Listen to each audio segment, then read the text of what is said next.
Hi there, and welcome back to Timeless Wisdom.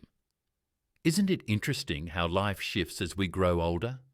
The things we used to chase, titles, stuff, approval, just don't matter the way they once did. Instead, we start longing for something deeper, peace. And not just silence in the room, but true peace. The kind that settles in your heart, quiets your mind, and lifts your spirit. After 60, peace stops being a luxury and becomes something you truly need. But here's the twist. Sometimes the people who disturb your peace the most aren't strangers, noisy neighbours, or even the constant buzz of the news. It's your own family. That might sound a little harsh, I know. We grow up believing family is our anchor, the source of love, connection and support. But here's the reality. Just because someone is family, it doesn't mean they bring you calm. And after 60, when your health, time and emotional energy become your most valuable assets, you start to see that not every relative deserves VIP access to your life. So, let's talk honestly today. I want to share 6 types of relatives you might need to gently keep at a distance. Not because you're angry or bitter, but because you're choosing to take care of yourself. And trust me, number 5 on this list just might surprise you. Let's begin with a character most of us know all too well, the drama queen. You know who I mean. There's always one, right? Maybe she's your cousin, your sister, even your grown-up daughter. Her name could be Lily, Janet, Brenda. It doesn't matter because the pattern is always the same. Every small setback turns into a crisis. Every conversation escalates into a storm. She thrives on chaos, fuels the drama, and always seems to need an audience. Back when you were younger, maybe you brushed it off, or even felt a little sorry for her. That's just how she is, you'd say, but these days you feel it more.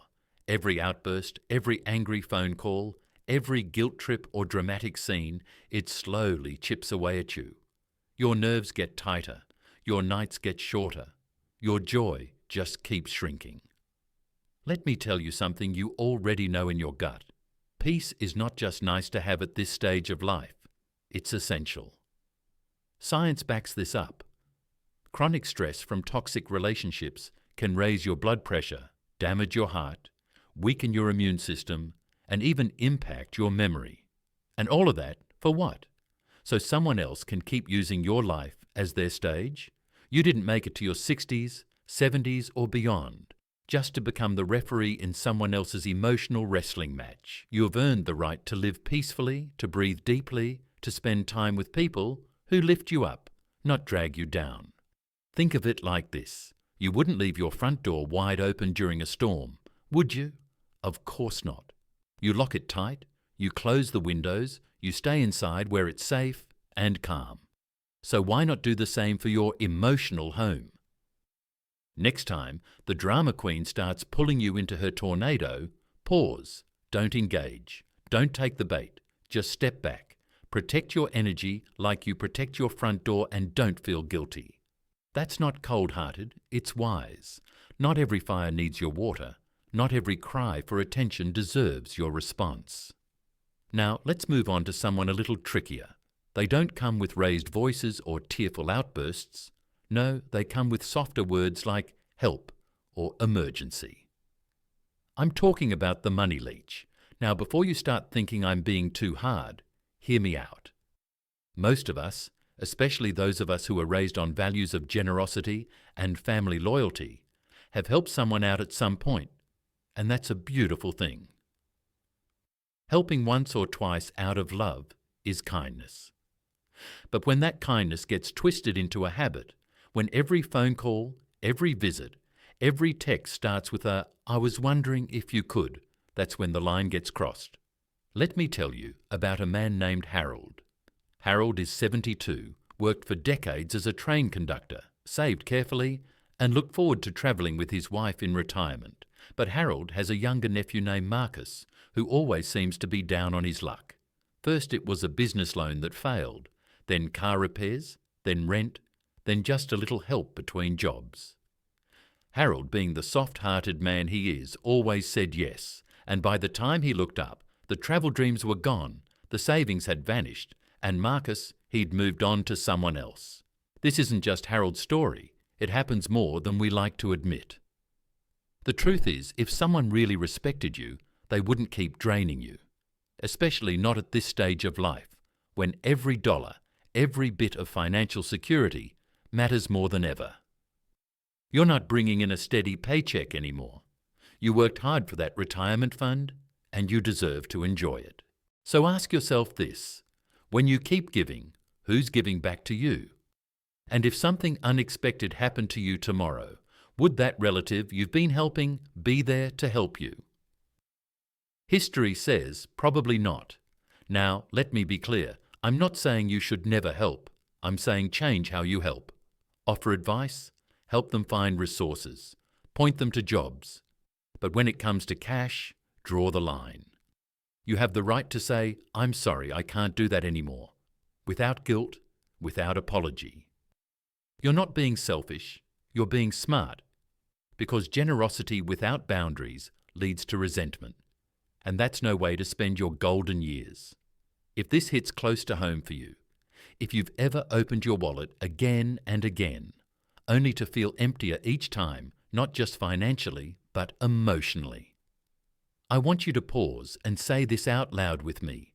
I choose my financial freedom. Say it again if you need to. Write it down, because once you do, you begin to take your life back, one no at a time. Now, let's talk about someone who might not raise their voice, but somehow always manages to get under your skin. The always right relative. You probably already know who it is.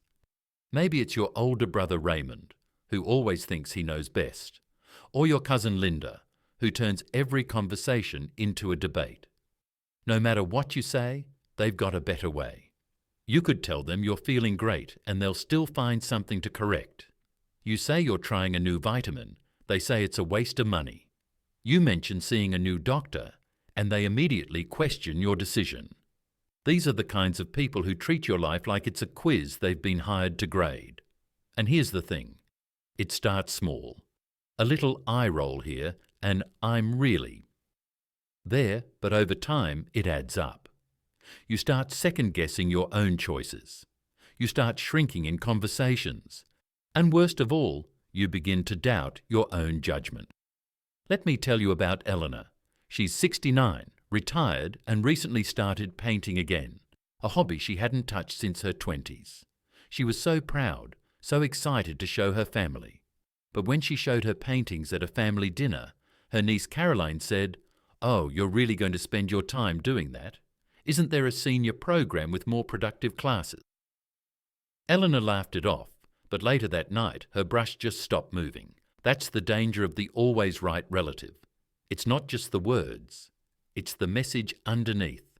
You don't know what's best for you. But here's what I want you to hear today. That is a lie. You've lived decades, you've raised kids, worked jobs, loved, lost, succeeded, stumbled, and stood back up again. You don't need anyone's permission to live the way that feels right to you, whether that's painting, or salsa dancing, or volunteering, or doing absolutely nothing but enjoying your garden. If it brings you joy, it's worth protecting. Setting boundaries with these kinds of relatives doesn't mean arguing. It doesn't mean you need to change their mind. All it means is drawing a line between what they say and what you believe. So, next time they start in with the advice you never asked for, take a breath and say something like, "I appreciate your opinion, but I trust my own decisions." You don't need to convince them. You only need to protect your peace. Remember what Maya Angelou said. Never make someone a priority when all you are to them is an option. And I'll add, never let someone else's arrogance become your anxiety. Which brings us to the next relative, the one who doesn't argue with you. They just quietly make you feel like you're always in their debt. Yes, I'm talking about the guilt tripper. Now this one is sneaky because they often hide behind love.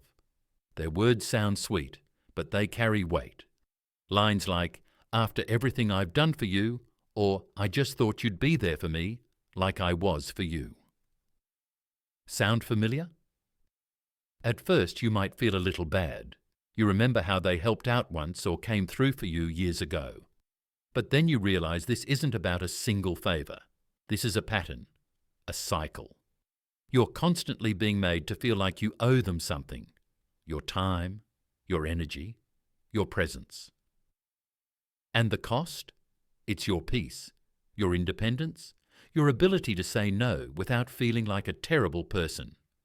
Let me tell you about Gladys, a retired nurse who spent her life caring for others. At 74, she just wanted to slow down and enjoy her mornings, reading on the porch, sipping coffee, taking long walks with her dog. But her cousin Margaret had other ideas. Margaret called every week with something new. "Can you drive me to my appointment? Can you watch the grandkids just this once? I just don't know what I'd do without you." And when Gladys said no, Margaret would sigh and say, "Well, I guess I'll figure something out." Every time, that guilt sank in, until Gladys wasn't walking her dog anymore, wasn't reading, wasn't resting.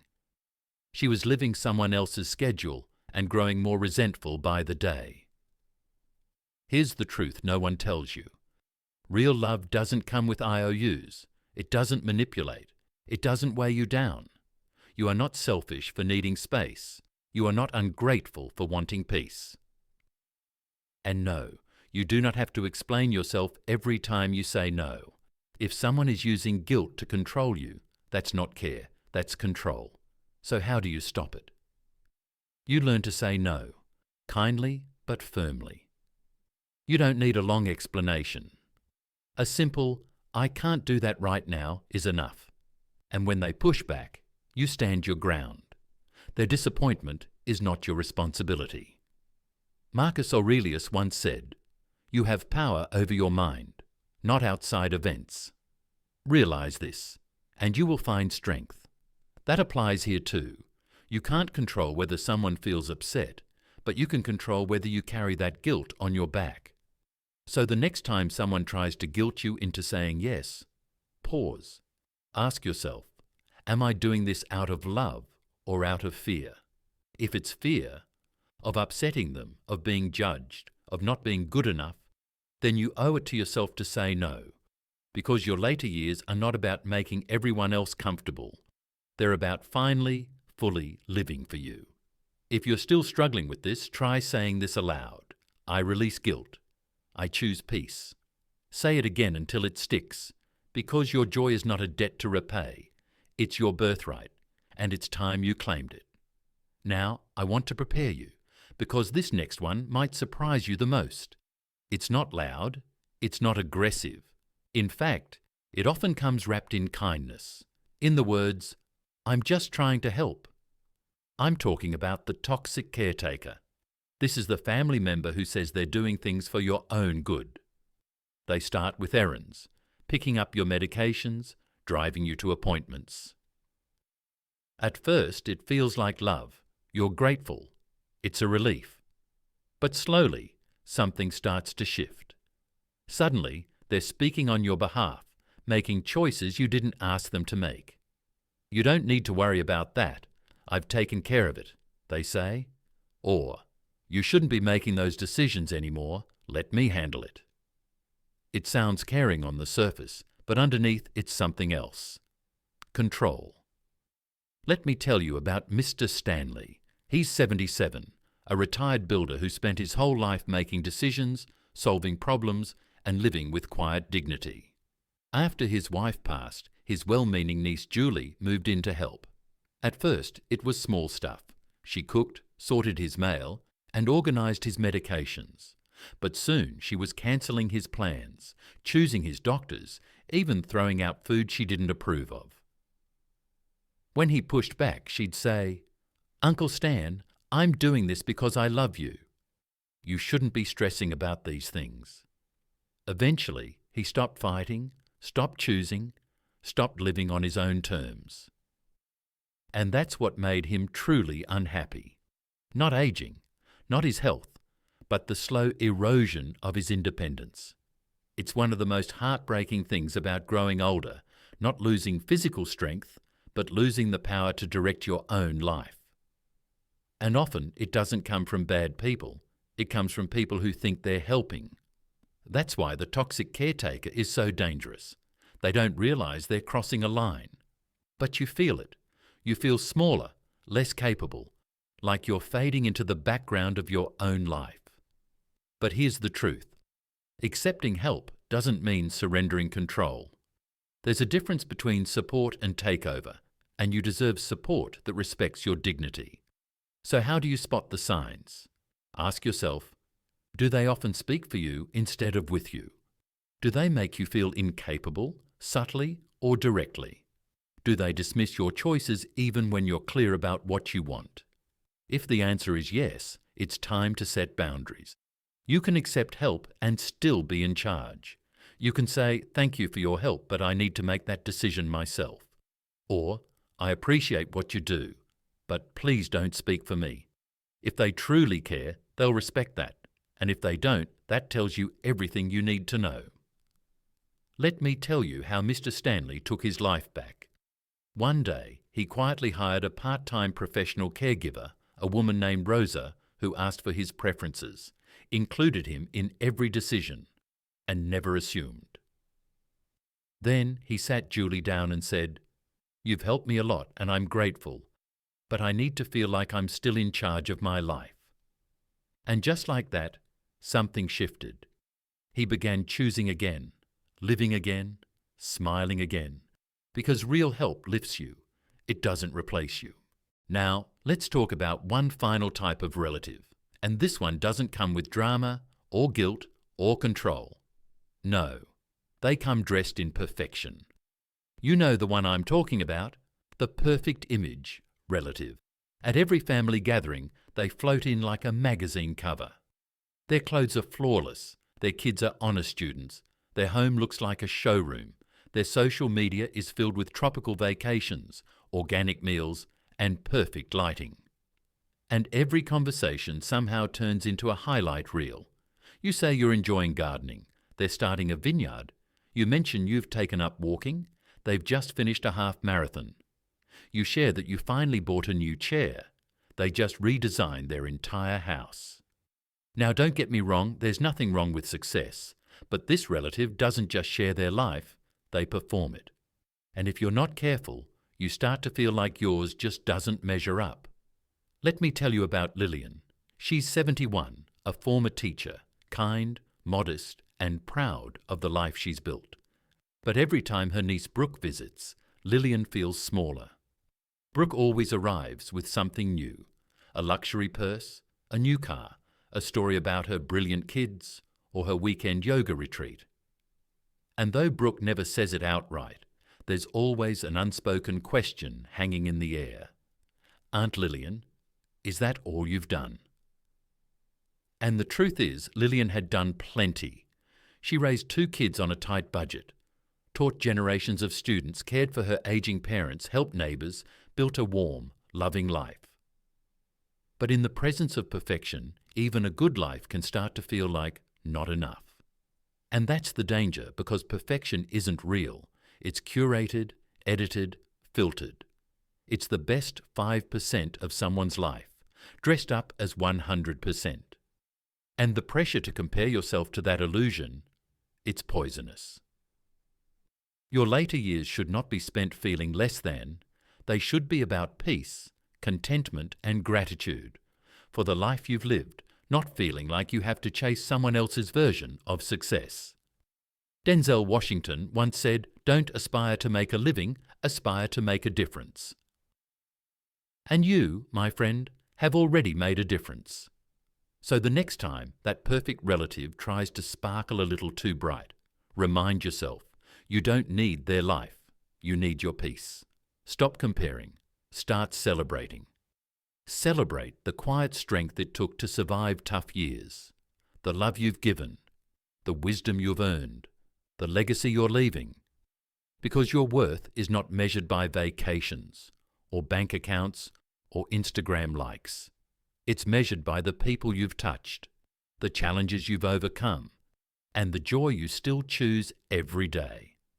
So ask yourself right now, are you living to impress others, or are you living to enjoy your journey?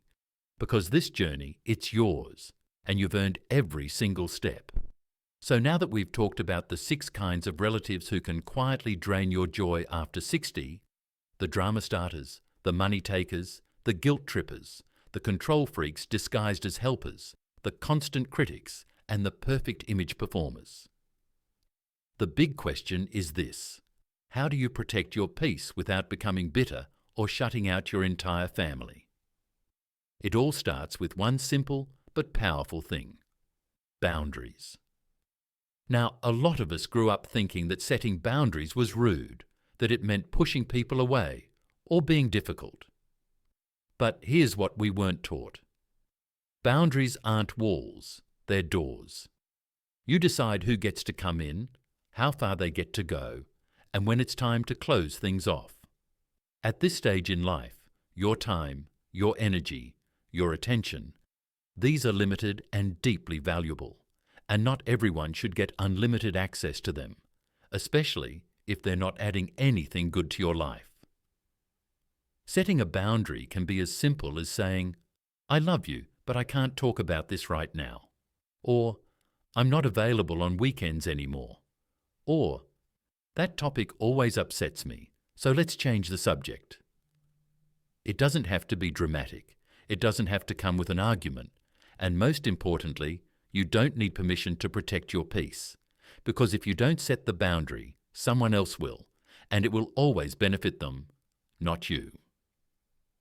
Warren Buffett once said, "The difference between successful people and really successful people is that really successful people say no to almost everything." That includes emotional vampires, guilt trips, and the cousin who only calls when they need something. And when you do say no, say it without guilt, without backpedaling, without the nervous laugh or 10-minute explanation. You are not being difficult, you are not being selfish, you are being wise. Now, let's take it one step further. It's not just about saying no to others, it's about finally saying yes to yourself. And that brings us to the second big step: prioritizing your own well-being. I want to tell you about someone named Dorothy. She's 73 and spent most of her life doing things for others, raising 3 kids, caring for her in-laws, volunteering at church, cooking for every family event. She was everyone's go-to person. But when she finally retired, she had a dream: peaceful mornings, travel, reading again. But guess what? The calls didn't stop. "Mom, can you watch the baby?" "Aunt, can you pick up groceries for Uncle Sam? Can you come over just for a little while?" And Dorothy said yes again and again, until one day she realized she was retired but more exhausted than ever. That's when she made a change. She started waking up an hour earlier just for herself. Quiet tea on the porch, a book she loved. She stopped answering calls during her me time. She said no without apology. And slowly, something amazing happened. The world didn't fall apart. People adjusted. They respected her space, and she finally felt like her time was hers again. Your golden years are not just about rest. They're about reclaiming the life you spent decades building. And that's not selfish. It's necessary. Because if you don't take care of your body, who will? If you don't protect your mental peace, who will? If you don't claim your joy, who will hand it to you? Self-care, especially after 60, is not optional. It's survival. It's how you stay strong enough to keep showing up on your own terms. So if you've been pushing your needs aside to keep the peace or to keep people happy, ask yourself, at what cost? And then take one small action today that says, "I matter too." Finally, we arrive at the last and often hardest lesson: learning to let go. Letting go doesn't mean cutting people off. It doesn't mean being angry forever. It means choosing your own peace over someone else's chaos, choosing clarity over confusion, choosing your future over a pattern that's been draining you for years. Let me ask you something real. How many times have you stayed in relationships, whether with family or friends, that made you feel small, tired, or invisible just because you didn't want to hurt their feelings? And in the process, who got hurt? You. Letting go is about setting yourself free from expectations that no longer serve you, free from old guilt, free from unspoken rules that say you always have to be available, agreeable, or forgiving no matter what. And I know it's hard, especially when it's family, especially when the ties go back decades. But sometimes the most loving thing you can do for everyone involved is to stop playing a role that doesn't fit you anymore. Letting go might mean fewer phone calls. It might mean shorter visits. It might mean finally telling someone, "I can't do this with you anymore," not out of cruelty, but out of care for your own heart. And if you feel scared doing that, just remember this. Resentment is like drinking poison and hoping the other person gets sick. You're not hurting them by holding on to guilt or frustration. You're only hurting yourself. So what are you still carrying? Which connections in your life leave you drained rather than uplifted? Who shows up only when they need something and disappears the moment you do? And perhaps the most important question of all, are you ready to finally let go? Because the moment you start protecting your boundaries, putting your happiness first, and releasing the burdens you've carried for years, you'll experience something remarkable: lightness, freedom, and real peace. The kind of peace that lets you sleep soundly, laugh wholeheartedly, and breathe a little deeper. Isn't that what these years are meant for? Not just to get by, but to truly live.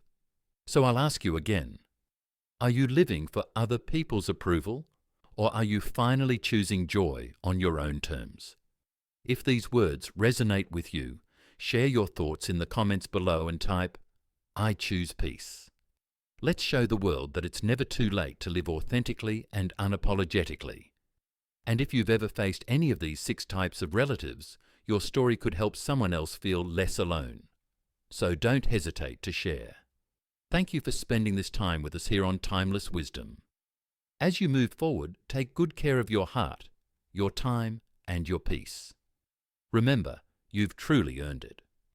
And always keep this in mind. The ability to protect your happiness was never in anyone else's hands. It's been within you all along. See you next time on Timeless Wisdom, where your journey to peace continues.